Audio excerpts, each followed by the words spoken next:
At kaugnay sa issue pa rin ng pork barrel scam, makakapanim natin si Budget Secretary Butch Abad na isa sa mga idinadawit dito. Ang magandang umaga po, Secretary Abad. Magandang umaga. Yes, si Howie Severino po ito sa News to Go. Sir, sa affidavit ni Janet Napoles, sinabi niyang kayo raw ang nagturo sa kanya na magtayo nitong mga bogus NGOs. No, of course, dinideny niyo po ito. No? Pero sa tingin niyo, ano yung game plan niya? Bakit lumalabas ito? May mga detalye pa sa kanyang affidavit, no? Tungkol dito sa accusations niya.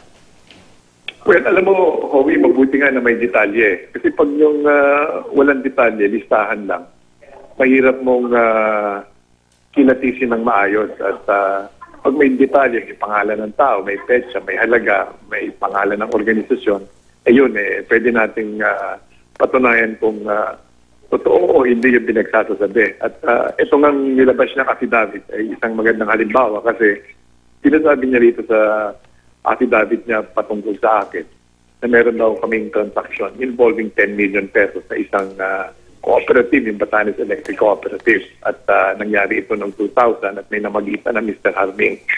Pinasiyasat ko ito mismo. Tinignan ko yung aking PDAF allocation noong year 2000.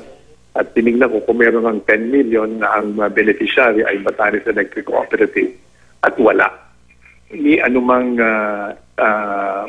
pondo o proyekto na nakalista rito ay hindi makapagsasabi na mayroong ganitong klaseng proyekto.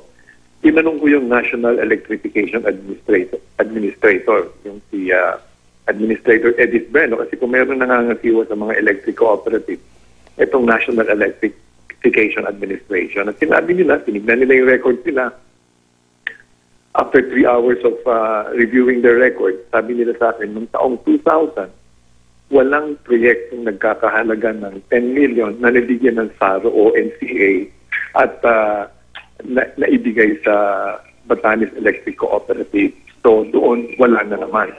At yung pinakahuling pwede nating alamin ito ay yung mismong cooperative, yung Batanes Electric Cooperative. At tinanong ko sila mismo, tignan nyo nga yung records nyo, kung yung year 2000, meron ba kayong natanggap na proyekto nagkakahalaga ng 10 million? At meron ba kayo natanggap na SARO, NCA para dito?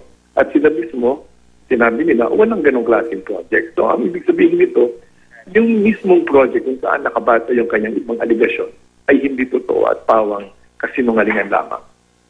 Okay, sir.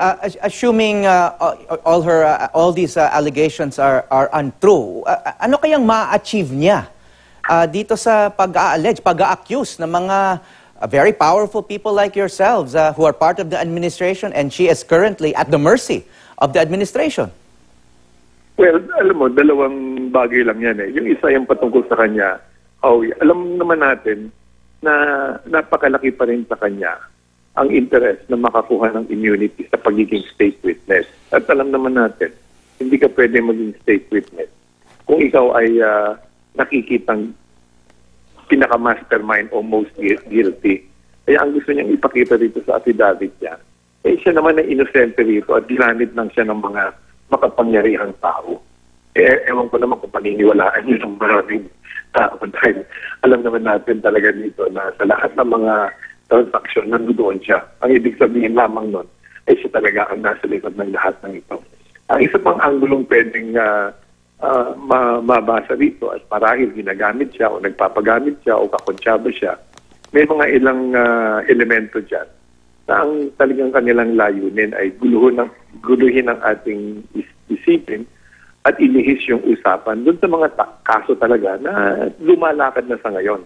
At ang gusto nilang makita ay itong mga kaso nito pansamantalang makalimutan muna at huwag gumalaw. At alam naman natin, gumagalaw na itong mga kaso ito.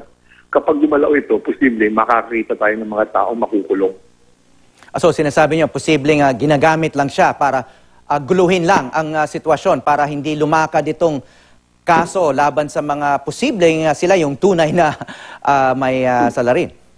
Yan ang isang pagtingin na sa palagi ko naman, meron talaga pinagbabasayan na Howie.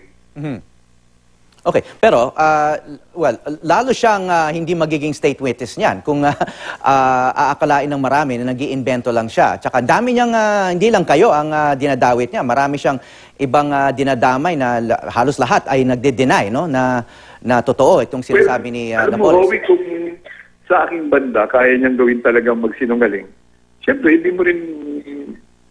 hindi maalis sa isipan mo na pwede rin niyang gawin ito sa iba. Bagamat sa aking punto, talagang siniyasat ko ito. At titingnan ko kung may pinagbabatayan at malinaw na malinaw sa akin na walang pinagbabatayan ito. At lahat ng mga kwento niya na nakabati dito sa project na ito, siyempre, mawawalang bisa ayon dahil kasi nungalingan din niya. Okay. Sa isang panayam, sinabi niyo rin na si Pangulong Aquino ay yung talagang target ni Napoles. Ano ho ang ibig sabihin nito? What kind of game plan were you thinking about? I think she wants to put pressure on the president to consider her request for leniency or immunity in her particular case. Kasi mabigat talaga yung ebidensya laban sa kanya.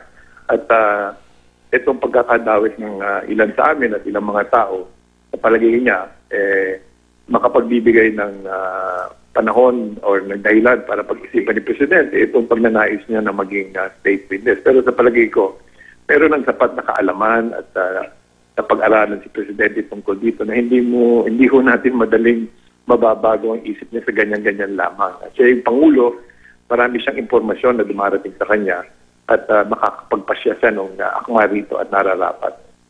So in other words, you think by targeting the President, Napoles is hoping for more leniency? Well, ang isa lang ang layunin niya rito ay immunity sa pamamagitan ng pagiging state witness. Siyempre, nangangamba rin siya na masasangkot dito yung kanyang pamilya, lalong-lalo na yung kanyang mga anak. No? So, maraming posible itong naglalaro sa isip niya na gusto niyang makakuha ng parang areglo. At siguro sa pagdawit sa mga kasamahan niya, mga kasamahan sa Kongreso, mga kasamahan sa House of Representatives ay mapipilitan niyang mapag-isip ang ilang mga tao tungkol dito. Pero ewan ko kung magtatagumpay siya sa puntong yan. Okay, maraming salamat po sa inyong panahon, Budget Secretary Butch Abad.